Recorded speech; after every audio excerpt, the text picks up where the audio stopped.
Brasil é um país machista, em que tudo é culpa da vítima, tudo justifica, tudo tem justificativa.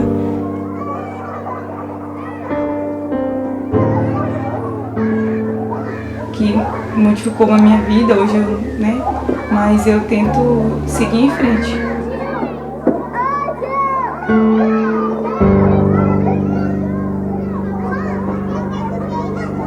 Então, eu não lembro muito bem quando começou. Se ele já fazia isso antes ou se ele começou, quando exatamente. Eu lembro, assim, quando eu tinha uma faixa de uns 7 anos, 8 anos,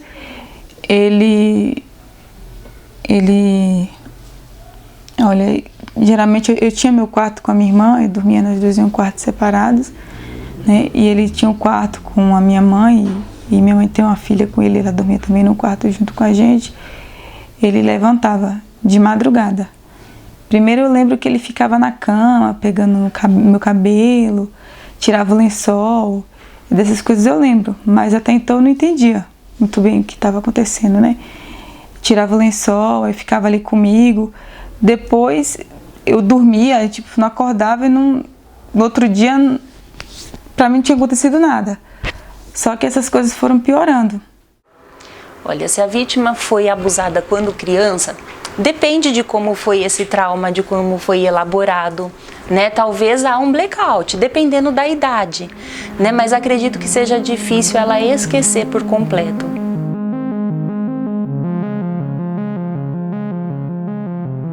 Bom, ele é um termo que surge na década de 1970 com feministas dos Estados Unidos que tentam definir aquelas sociedades em que o estupro passa a ser uma coisa normatizada.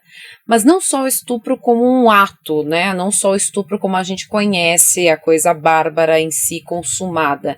E sim, todos os pequenos gestos do dia a dia que vão levar a esse ato bárbaro.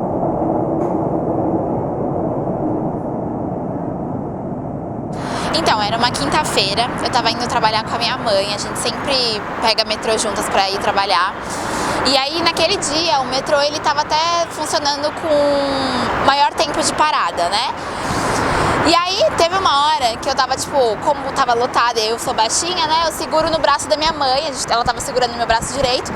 E aí, eu comecei a sentir uma mão, assim, passando a primeira vez na minha barriga, Aí eu peguei, olhei assim pra minha barriga e olhei pra trás, vi o cara, dei uma olhada nele pra ele se tocar do que ele tava fazendo, ele pegou meio que recuou. Depois disso, ele tentou uma segunda vez, só que a segunda vez foi um pouco mais pra baixo, foi pegando pela minha cintura assim e abaixando a mão. Nessa segunda vez, eu peguei e dei uma cotovelada nele, olhei pra trás, falei, para. Falei pra ele parar a segunda vez, A terceira vez, ele pegou,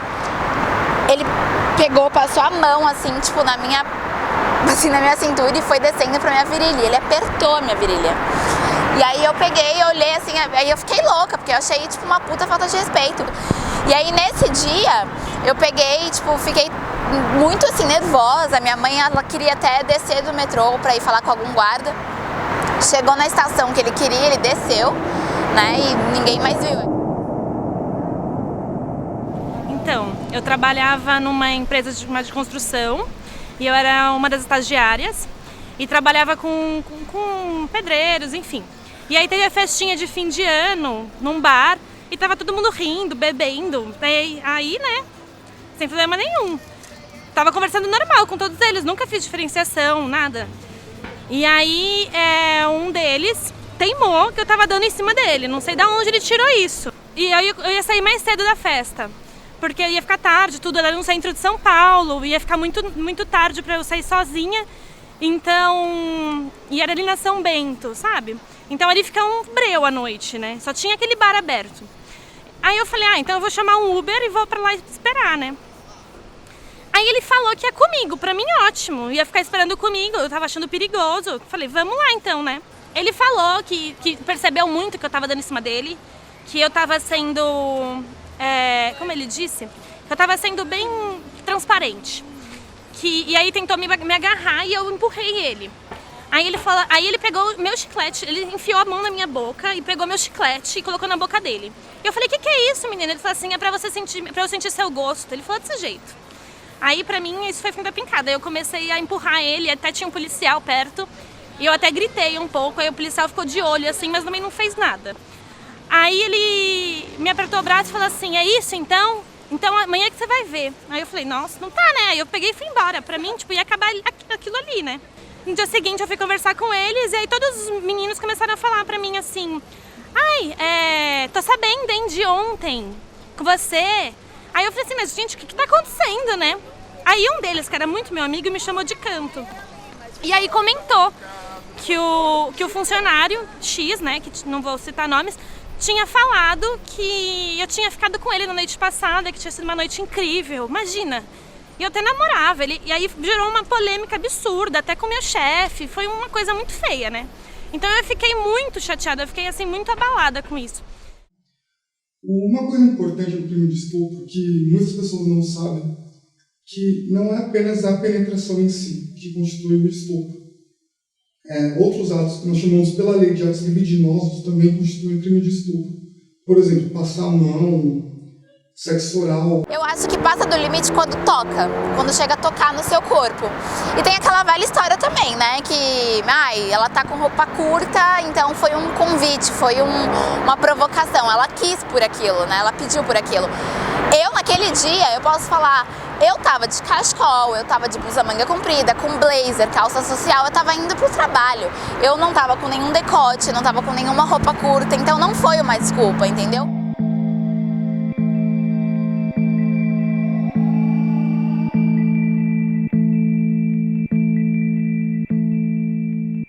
Começou a ele me tirar da cama, já levar pro banheiro, levar pra cozinha, pra sala, para algum lugar escondido e tirar a roupa e começar a mostrar o órgão sexual dele, passar, sabe? Ficar acariciando, a querer tirar a minha roupa também. E aí já começou a mudar, né? Eu não entendia muito bem, no começo eu não entendia. Eu chorava. Ele mandava eu calar a boca, sempre falava cala a boca. Às vezes até quando eu chorava muito, ele me batia. Ele me batia para me ficar calada. E aí nesse momento ele começou a ter relação sexuais comigo.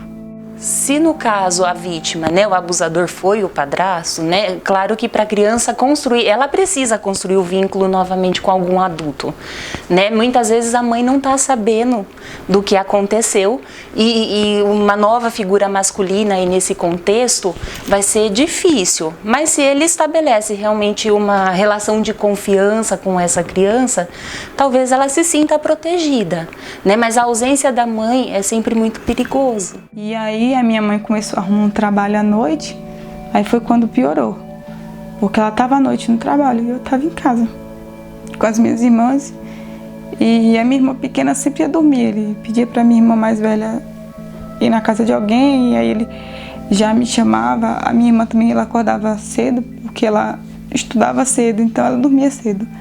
Como eu estudava tarde, eu sempre ficava um pouco, né? Então eu começava a dormir, ia deitar com ela para ver se ele não ia na cama, não me pegava.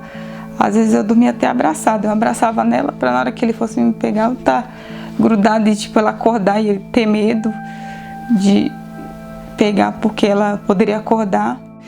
A vítima geralmente não denuncia, né, na minha experiência, na prática clínica que eu tenho, por medo ou porque há ameaças, né, desse adulto, ameaça à família, à mãe, de morte. Então, geralmente a criança fica com muito medo de denunciar. E por não saber mesmo, né? Às vezes não tem um adulto ou uma mãe ou um pai que a protege. E ele ficava sozinho em casa com a gente à noite. E ele te ameaçava? Ele ameaçava, ele chegava a ameaçar, mas ele falava mais coisas assim do tipo que eu tinha que ficar calada, que eu não tinha que falar nada, que ninguém ia acreditar em mim, que que se eu contasse eu ia apanhar, essas coisas, entendeu? E eu tinha muito medo,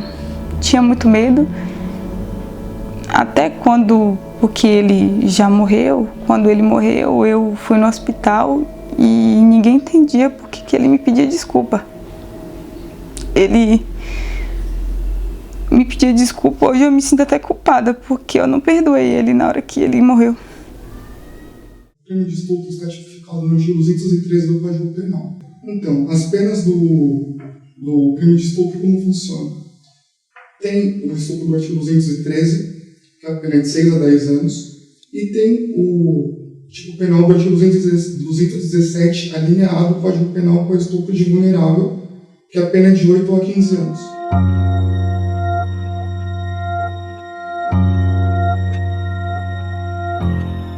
Quando eu o conheci, eu tinha esperança de ter filhos, porque eu tinha um problema, meu marido tinha.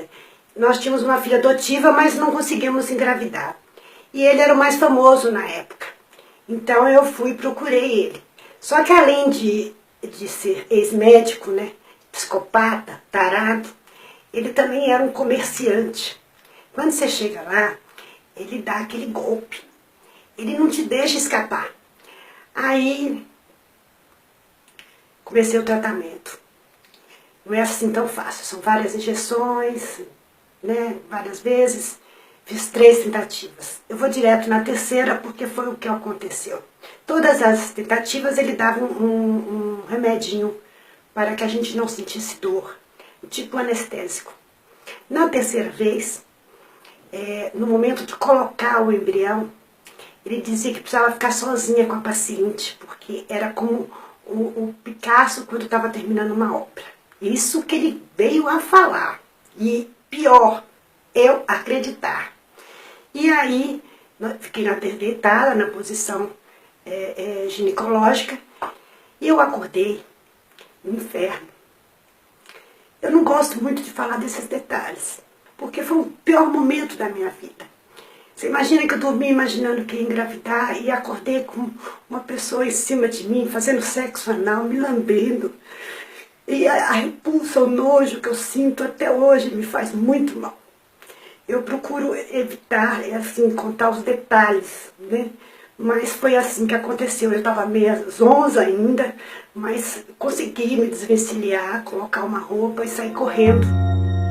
181 anos, 11 meses e 12 dias. Essa foi a condenação ao ex-médico Roger Abdelmaci, acusado em 2009 de abusar sexualmente de suas pacientes enquanto estavam sob efeito de sedativo. Abdelmaci era especialista em reprodução humana e ficou nacionalmente conhecido por tratar de algumas personalidades do Brasil. Além de estupro, o assédio também repercute de forma negativa a quem o pratica. Foi o caso do ator José Maier, acusado de assediar até então a figurinista da Rede Globo, Suslene Tonani. Ela relatou ao blog que o ator colocou a mão em sua genitália. Após a repercussão do caso, principalmente entre as atrizes da própria emissora, o ator foi afastado de suas atividades e publicou uma carta pedindo desculpas pela atitude. Já a moça saiu da emissora assim que seu contrato foi encerrado. A mulher dele sempre nunca foi acostumada a aceitar o assédio. Ela foi houve muitas vezes a questão da sujeição. Então ela não aceita, ela se obriga. Até porque há laços familiares. A sociologia, por exemplo, fala que a família é a célula ovo da sociedade. Se você não tem uma boa família, você vai sofrer, evidentemente. Agora, se você tem uma boa família e ocorre qualquer problema com você, o que você vai fazer? Você recorre à sua família. Mas se a sua família é desestruturada, que como sempre isso ocorre, então você não tem a quem recorrer, você só resta a sujeição.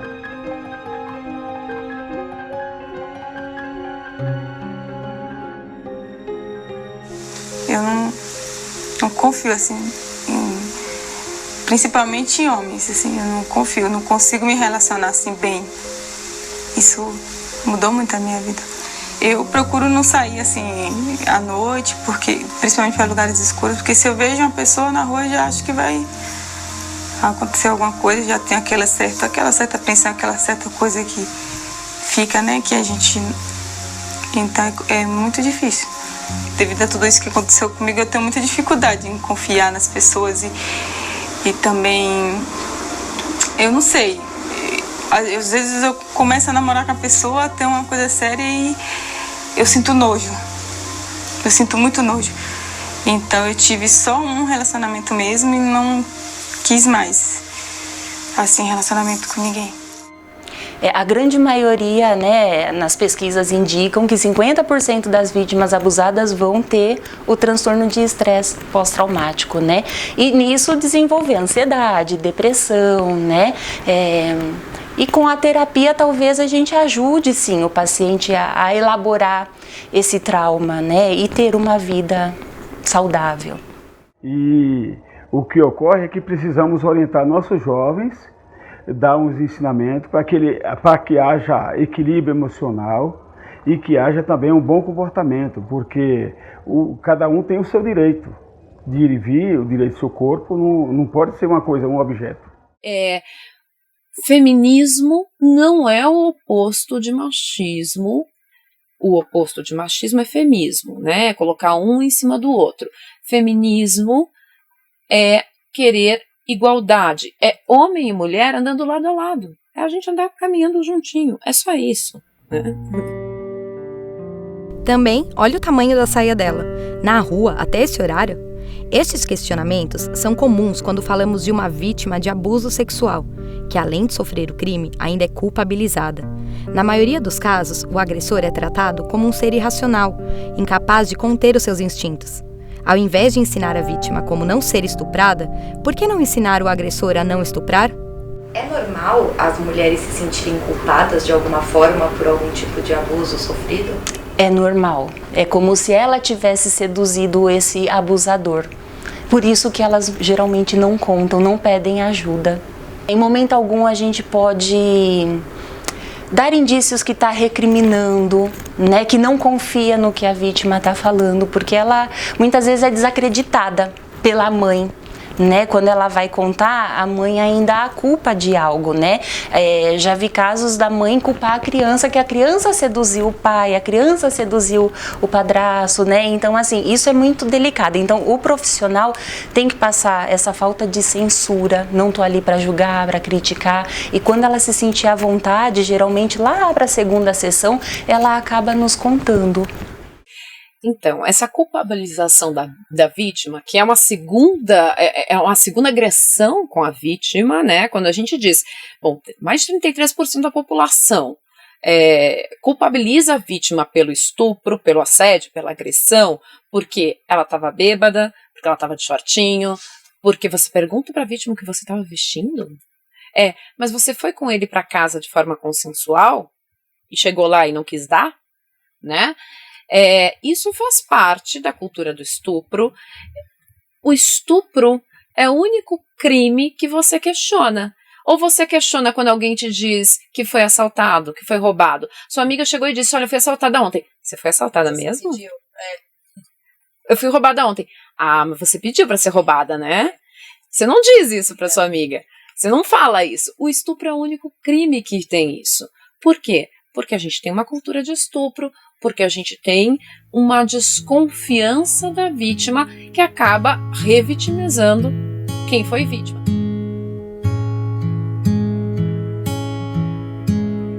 Eu falaria para elas não se sentir culpada. Hoje eu procuraria uma ajuda, falaria, conversaria com as pessoas, não passaria por tudo sozinha, como eu passei, e procuraria sempre ajuda. Não ficaria calada.